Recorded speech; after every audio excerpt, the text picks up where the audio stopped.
Okay, the Chariot card, also known as Le Chariot. Um, well, this correlates with the number seven. Let's start there, right? And the number seven, also the Hebrew letter Zayin, if I pronounce that correctly, talks about dealing with the hidden rhythms of the universe. And I can see how that will be so, starting with rhythm, because this is a Cancerian card when it comes to astrology. This is also a moon card because of that. And I would say that Cancer out of the water signs are more along the lines of flowing like a stream, which is real smooth and it's rapid. And whatever like rocks or whatever obstacle is in the way of it, it still will go over it or go around it with speed, right? I would say Scorpio is more like still waters. Pisces is more like the ocean that gets rocked back and forth chaotically. So that's where I'm starting with this. Seven is also a number of reflection of the inner self, even doing isolated methods in order to do so, because there have been some things first that has been reconciled by the preceding card of number 6 when dealing with the lovers, right? We spoke about how that story of Adam and Eve represents duality, and that duality exists in all of us in a binary way, whether it's yin yang, good, evil, male and female, right? Masculine and feminine, we all possess. So even when the lover's card, there is sometimes when it's drawn a need for reconciliation, either between two people or for forgiving yourself for misinterpreting something, especially internally. So when we get to the 7 now, it's like, okay, you can embody yourself and acknowledge yourself as one, because you are either dealing with the inner conflicts and inner turmoil that you possess, or, as this card suggests in the upright at least, is that you have conquered those inner demons, you have tamed them, you recognize where they were conveyed and were prophesized, I guess you could even say, in your earlier life, and you learn from your lessons and your mistakes. Hence, you see the sphinxes looking pretty tamed in front of this chariot. Now, this would mean that the person has done the inner work relative to the number 7, going on that spiritual journey. And like Cancers, they can go inside of their shell and move sideways and isolate in that type of way to protect themselves, right? So this is showing how after that process is done, they come out more confidently because they are aware of where their emotions have steered them in an incorrect way.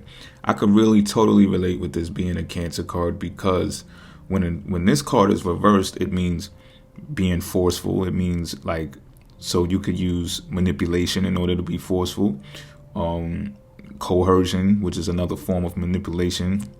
You can be blocked by obstacles and irritated or frustrated because of that, so you like use aggression to like go through those obstacles. And at times it could seem like a person is not even sure of the way that they want to go. So it's a loss of self-control when this card is in reversed.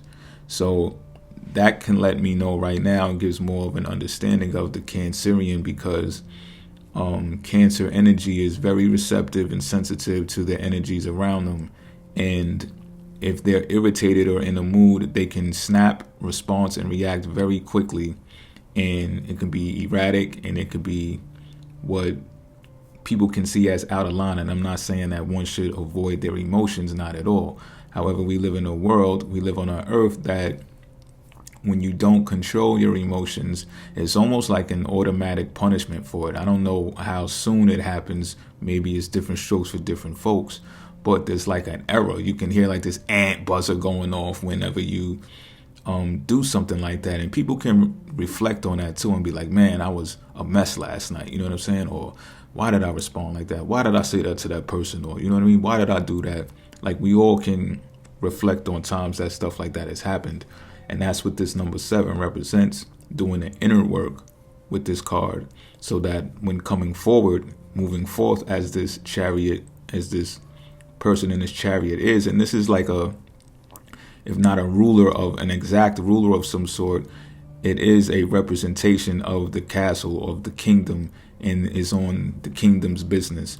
So whatever role this person plays, it's one that was appointed, because there's been some self-development that has taken place in order for them to take this on. The belt is of the zodiac, which is representative of the, just the zodiac signs in general, but can also reflect time, like a time belt that he's wearing on a belt, fully armored, geared up, ready to go, moon crescents on the shoulders. And you can even see depictions of faces in those moon crescents when you look close enough, in the shoulder pads. So this also represents, with the moon crescents, it could be like new moon. So when you're still, like, this is a new person. So this also reflects rebirth, a birth or rebirth, which is interesting when you talk about the card before it, the Lovers, right? We talked about creating children after the decision was made to do what they did out of free will. And then now you have this card right here that represents the internal self, which can be looked at as the forming in the womb, and then once birthed, ready to come out into the world on go. So this shows me that with the moons, back to the moons, that there will still be instances where this individual, when this card is drawn, to where they have to adjust to the minor things that occur around them that may be derailing to the path that they're going on now. And this is where learning their lessons previously comes in handy, because they now know that they have a path. They figured it out, like, okay, I'm destined to go this way. It's not all over the place, nor should my emotions be all over the place. My emotions should match the direction that I'm going in. So the speed that those things occur, perhaps potential obstacles, this person is emotionally aware now and very much emotionally intelligent of how to adapt to those situations and make the proper adjustments needed. It's another reason why I can believe that this is a Cancer card, because when doing readings in astrology for Cancer, there are a lot of places where once Cancers do something for a significant period of time, then it's time to move on to the next thing. It's an angular card, which means leadership. So they can't really get stuck into one mode, into one pocket, into one box for too long without experiencing some type of detriment. All right. It's because the emotional attachments can make this energy, when this card is drawn, not be prepared for new things that come about. This is a new card. It has to be on go. It has to be moving forward. Hence the Chariot. Now this can also mean that, for the most part, overall, this means moving in a forward direction that is known, that the individual knows and is in tune with and can be confident in embodying it now. But this comes with doing the inner work. This is not a person who is just confident and cocky just because. I would also like to say that the Sphinx is here, right?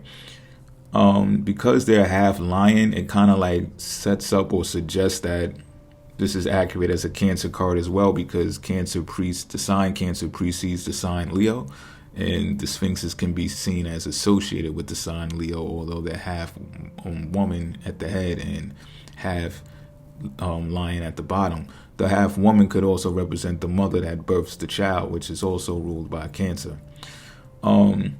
And I think it's interesting too that the folklore that comes attached to the Sphinx is that if you couldn't solve the Sphinx's riddle, then they would kill you. And then once you have done it, they committed suicide. And I know that sounds harsh, y'all, but I'm just telling you the old interpretations. It was real back in the day. I guess the beginning of the Piscean age, where a lot of Aries characteristics were being produced. But anyway,